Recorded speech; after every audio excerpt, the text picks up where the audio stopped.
12ই October শুরু হচ্ছে typhoid টিকাদান ক্যাম্পেইন। শফিকুল ইসলাম হিরু, ঝালকাঠি প্রতিনিধি। দেশব্যাপী টাইফয়েড নিয়ন্ত্রণে আগামী 12ই অক্টোবর থেকে টাইফয়েড টিকাদান ক্যাম্পেইন 2025 শুরু হচ্ছে বলে জানিয়েছেন স্বাস্থ্য ও পরিবার কল্যাণ মন্ত্রণালয়। বৃহস্পতিবার বিকেলে ঝালকাঠি সিভিল সার্জন কার্যালয়ের সভাকক্ষে আনুষ্ঠানিকভাবে ক্যাম্পেইনের কার্যক্রম সম্পর্কে স্থানীয় গণমাধ্যম কর্মীদের অবহিত করেছে জেলা স্বাস্থ্য বিভাগ।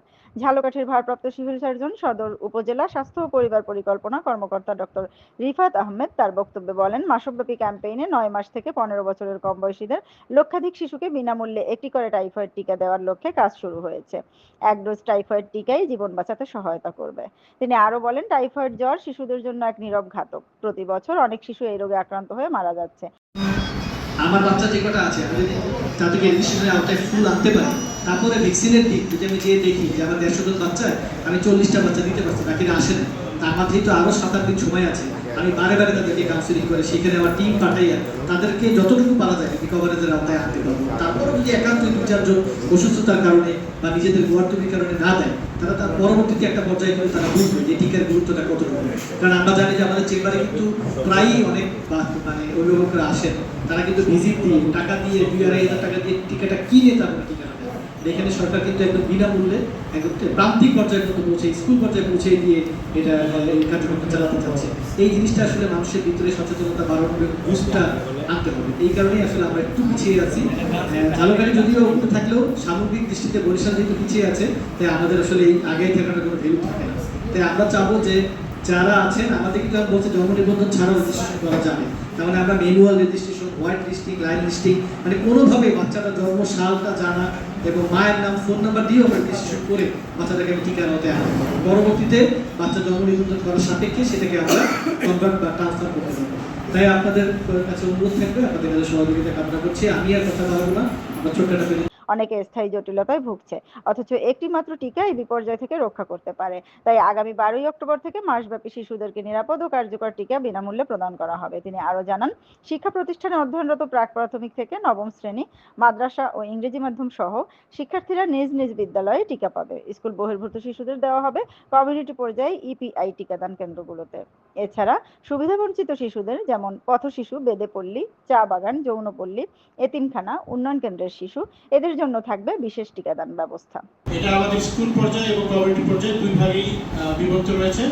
আমাদের স্কুল পর্যায়ে যদি আমরা দেখি, রেজিস্ট্রেশন হয়েছে 56% এবং কমিউনিটি পর্যায়ে রেজিস্ট্রেশন হয়েছে 21%। দুইটা যদি আমরা যোগ করি তাহলে আমাদের রেজিস্ট্রেশন হয়েছে 46%। এটা আমাদের বিভাগে আমরা প্রথম অবস্থানে থাকলেও এটা কিন্তু সার্বিকভাবে আমরা আসলে এটা 70% উপরে চেয়েছিলাম বর্তমান অবস্থায়।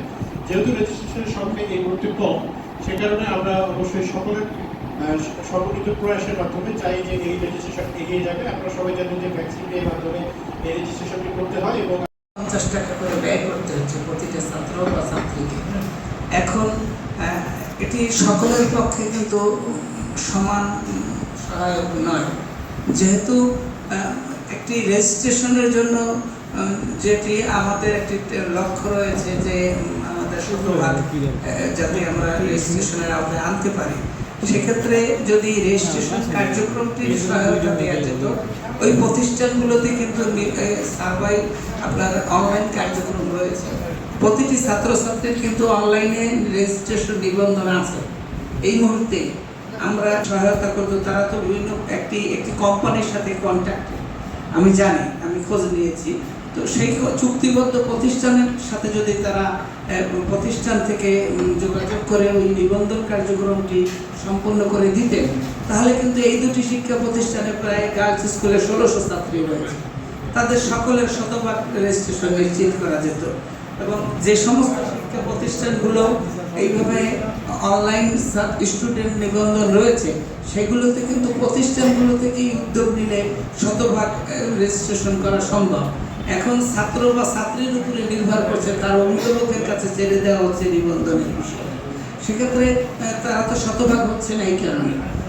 এবং দ্বিতীয় আরেকটি বিষয়, আমি ওই সবাই অবহিত হওয়ার পরে যেটি আমি নিজস্ব যে প্রচারণা বা যোগাযোগ আলোচনার ক্ষেত্রে আমি বিভিন্ন ক্ষেত্রে জেনেছি যে করোনা টিকার পরে অ্যালার্জির একটি মারাত্মক প্রভাব আমাদের যারা টিকা গ্রহণ করেছে তাদের মধ্যে দেখা দিয়েছে, যে কারণে অনেকে অ্যালার্জির চিকিৎসাও নিতে হয়েছে পরবর্তীতে।